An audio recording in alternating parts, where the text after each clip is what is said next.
Over the past week, President Donald Trump and the NFL have gotten into a virtual war. Words have been exchanged. Knees have been taken. Sales have plummeted. Jerseys have been burned. And through it all, Trump has remained firm in his position. Protesting during the national anthem is disrespectful. So far, the president has called attention to the protests by stating that, if he were the coach or the team owner, he would be inclined to fire any player who failed to stand for the anthem.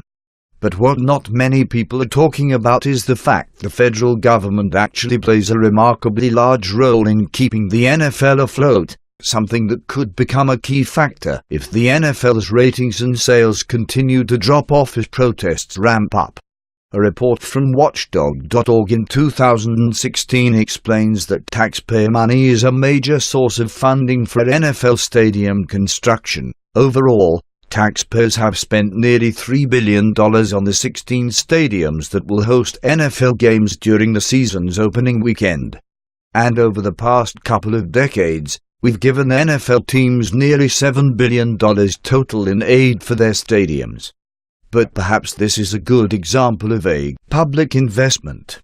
Americans, after all, love their sports stadiums.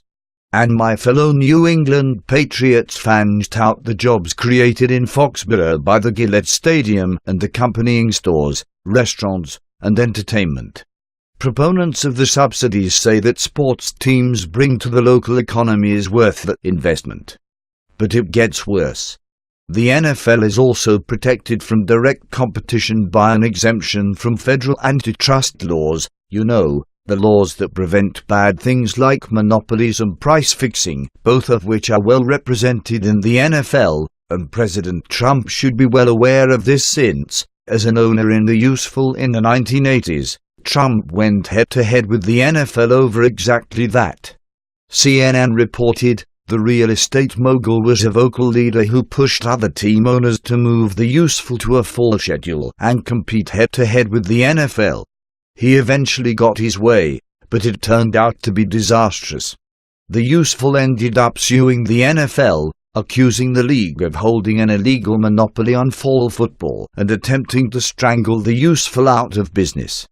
Despite winning a court battle, the useful was awarded just $3, and the league was shuttered in 1986 after just 3 seasons, according to an archived report from the Los Angeles Times. Isn't that interesting? Thanks Sage for the help with this.